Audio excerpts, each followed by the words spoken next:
जेक board 2022 class 12 subject chemistry. ये जो आपको प्रश्न दिख रहा है, ये प्रश्न आपका केमिस्ट्री का पार्ट 1 का यानी भाग 1 का चौथा चैप्टर जो आपका केमिकल काइनेटिक्स यानी रासायनिक बल गतिकी उसका प्रश्न है। और इस प्रकार के प्रश्न परीक्षा में पहले भी पूछे जा चुके हैं और इस बार भी उम्मीद है कि पूछे जाएंगे, क्योंकि जो JCRT द्वारा मॉडल जारी किया गया उसमें भी इस प्रकार के प्रश्न दिए हुए हैं। देखिए, प्रश्न है शून्य कोटि अभिक्रिया के लिए इसके रासायनिक दर का समाकलित समीकरण प्राप्त करें। इसे इंग्लिश में बोला जाता है derive the integrated rate equation और जीरो ऑर्डर रिएक्शन। तो इस प्रकार के प्रश्न अगर रहते हैं तो सबसे पहले हमको क्या करना है, शून्य कोटि अभिक्रिया का परिभाषा जानना है। देखिए, शून्य कोटि अभिक्रिया का परिभाषा इस प्रकार से लिखा हुआ है, जब किसी अभिक्रिया का वेग अभिकारक के सांद्रता के शून्य घात के समानुपाती होता है, इसे शून्य कोटि अभिक्रिया कहा जाता है। फिर से सुन लीजिए, शून्य कोटि अभिक्रिया का परिभाषा, जब किसी अभिक्रिया का वेग अभिकारक के सांद्रता के शून्य घात के समानुपाती होता है तो इसे शून्य कोटि अभिक्रिया कहा जाता है। कहने का मतलब है कि अगर कोई रासायनिक अभिक्रिया हो रही है तो उस रासायनिक अभिक्रिया में जो भी आपका अभिकारक या रिएक्टेंट भाग ले रहा है, पार्टिसिपेट कर रहा है, तो उसका जो सांद्रण होगा उस सांद्रण का घात कितना होगा, 0 होगा। दूसरी बात क्या है कि जो रिएक्शन हो रहा है, जो रासायनिक प्रतिक्रिया हो रहा है, उसका जब हम लोग दर निकालेंगे तो मान लीजिए दर बराबर dx/dt होगा। तो वो जो दर होगा उस अभिकारक का सांद्रण का 0 घात के समानुपाती होगा। अगर ऐसा हो रहा है तो इसका मतलब है कि वो अभिक्रिया शून्य कोटि अभिक्रिया को शो कर रहा है। देखिए, इसके लिए हम लोग एक रासायनिक अभिक्रिया पर विचार कर रहे हैं। एक रासायनिक अभिक्रिया इस प्रकार से हो रहा है, let us consider a chemical reaction R-ARO-P equation 1। यानी हम लोग क्या कर रहे हैं, एक रासायनिक अभिक्रिया पर विचार कर रहे हैं जो बहुत सीधा सा रासायनिक समीकरण है R-ARO-P, जहां R को बोला जाता है रिएक्टेंट और P को बोला जाता है प्रोडक्ट। यानी R को हिंदी में बोलते हैं अभिकारक या अभिकर्मक और P को बोलते हैं प्रतिफल या उत्पाद। इसको समीकरण 1 मान लेते हैं। अभी देखिए, अगर ये रासायनिक समीकरण है तो इसका दर रेट जो होगा वो होगा आपका -dR/dt। तो इसका जो दर है और इस R जो रिएक्टेंट का अभिकर्मक का काम कर रहा है, इसका कॉन्सेंट्रेशन को हम लोग R कॉन्सेंट्रेशन R सांद्रण के रूप में लिख लिए। ये जो आपका R जो स्क्वायर ब्रैकेट या बॉक्स के अंदर दिख रहा है R, इस स्क्वायर ब्रैकेट को एक्टिव मास या सांद्रण के नाम से जानते हैं। तो ये जो दर हो गया -dR/dt और ये जो समानुपाती का चिन्ह है और ये देखिए R है, ये R का सांद्रण कहा जाता है और ये जो 0 दिख रहा है ये इसका घात है। यहाँ देखिए माइनस है, इस माइनस का मतलब है कि समय के साथ जैसे जैसे समय बीतते जाता है ये अभिकर्मक या रिएक्टेंट या अभिकारक R का सांद्रण में कमी होते जाता है, इसीलिए इसको माइनस से लिखा जाता है। तो इस प्रकार से जो दर है -dR/dt is directly proportional to the 0 power concentration of the reactant R। आगे इसको बढ़ाते हैं तो हो जाएगा -dR/dt बराबर हो जाएगा KR concentration power 0।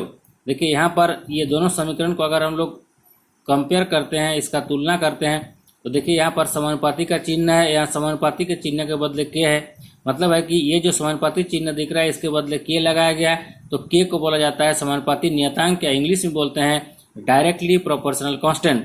Then we can say that -dR/dt is equal to KR concentration 0 means the rate of this reaction is directly proportional to the 0 power concentration of reactant and K is called the directly proportional constant। आगे बढ़ाते हैं तो दर हो जाएगा -dR/dt बराबर K हो जाएगा। और देखिए यहाँ पर होता ये है कि जो R का सांद्रण है 0 पावर के बराबर है, इसका वैल्यू होता है 1, इसका मान होता है 1, ठीक है। इसलिए हो जाएगा K गुना 1, तो हो जाएगा K। इस प्रकार लिख सकते हैं दर बराबर -dR/dt बराबर हो जाएगा K। आगे बढ़ाते हैं तो हो जाएगा dR बराबर -KdT। ये कहाँ से आया, तो देखिए ये जो है आपका -dR/dt है, इसको जब हम लोग क्रॉस मल्टीप्लाई करते हैं तो ये हो जाएगा K गुना dt और इधर हो जाएगा -dR। अब माइनस को दाहिना साइड में भेज दिए तो हो जाएगा dR कॉन्सेंट्रेशन बराबर हो जाएगा -KdT। इसको समीकरण 2 मान लेते हैं। अभी समीकरण 2 को दोनों पक्षों का एकीकरण करने पर यानी taking integration on both sides of equation 2 we get यानी ये जो आपका समीकरण 2 दिख रहा है, इसका दोनों पक्ष में अगर इसको हम लोग इंटीग्रेशन करते हैं तो देखिए आपको इस प्रकार से इंटीग्रेशन होगा। इंटीग्रेशन डी आर कॉन्सेंट्रेशन बराबर हो जाएगा minus K integration D T. यहाँ पर देखिए जो आपका के है ये इंटीग्रेशन चिन्ह के बाहर है, ऐसा इसलिए के जो है आपका कांस्टेंट है, इसका मान तो बदलेगा नहीं, इंटीग्रेशन उसी का होगा जिसका मान बदलता है, तो टी का और आर का होगा, तो दोनों का इंटीग्रेशन कर देंगे तो हो जाएगा integration D R concentration equal to minus K integration D T. और हम जानते हैं कि इंटीग्रेशन डी एक्स बराबर एक्स होता है, तो उसी प्रकार हम लोग इंटीग्रेशन डी आर कॉन्सेंट्रेशन के बदले आर लिख लिए और यहाँ पर हो जाएगा माइनस के टी प्लस आई, जहाँ आई को बोला जाता है इंटीग्रेशन कांस्टेंट या कांस्टेंट इंटीग्रेशन। इस प्रकार से इसको हम लोग इक्वेशन 3 मान लिए।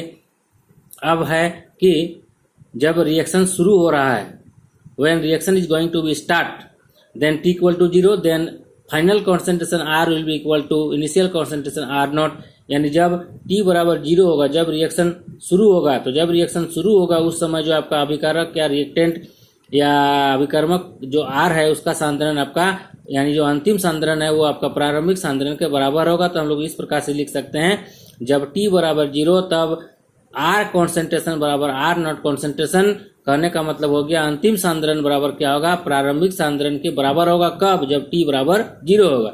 आगे बढ़ते हैं। आगे बढ़ने से होगा इन दोनों का मान समीकरण 3 में रखने पर, तो आर नॉट कॉन्सेंट्रेशन बराबर हो जाएगा माइनस के इंटू 0 प्लस आई, और इस प्रकार से हो जाएगा आर नॉट कॉन्सेंट्रेशन बराबर आई। इसको समीकरण 4 मान लेते हैं, यानी जो आपका इंटीग्रेशन कांस्टेंट या कांस्टेंट ऑफ इंटीग्रेशन आई है उसका वैल्यू आ गया आपका आर नॉट कॉन्सेंट्रेशन प्रारंभिक सांद्रण के बराबर हो गया। अब क्या करते हैं, आप समीकरण चौथा का आई का मान को समीकरण तीसरा में रखने पर, तो तीसरा में अगर रख देते हैं तो क्या हो जाएगा, देखिए आपका ये आपका समीकरण तीसरा है। समीकरण तीसरा क्या है, समीकरण तीसरा आपको दिखाई दे रहा है, ये वाला समीकरण तीसरा है, और ये आपका आई का मान आ गया ये। तो इस प्रकार से आई का मान जो चौथा का आया उसको समीकरण 3 में रखने पर हो जाएगा आर कॉन्सेंट्रेशन बराबर होगा minus K T plus R naught concentration, या R concentration plus K T बराबर हो जाएगा आर नॉट कॉन्सेंट्रेशन, या के टी बराबर हो जाएगा R naught concentration minus R concentration. तो इस प्रकार से के बराबर हो जाएगा R naught concentration minus R concentration divided by T, जहाँ ये जो आपका के है इस के को बोलते हैं क्या, रेट कांस्टेंट या वेग स्थिरांक। ये जो आर नॉट कॉन्सेंट्रेशन है इसको बोलते हैं इनिशियल कॉन्सेंट्रेशन ऑफ रिएक्टेंट या अभिकर्मक का प्रारंभिक सांद्रण घटाओ यानी माइनस ये हो गया आर कॉन्सेंट्रेशन, मतलब हो गया कि रिएक्टेंट का अंतिम सांद्रण या final concentration of reactant, and T को बोला जाता है समय। इस प्रकार से समीकरण 5 मान लेते हैं, इसको 5 मान लेते हैं। तो समीकरण 5 को शून्य कोटि अभिक्रिया का वेग स्थिरांक का व्यंजक कहा जाता है। Equation 5 is called the final equation for the rate constant of 0 type of order of reaction.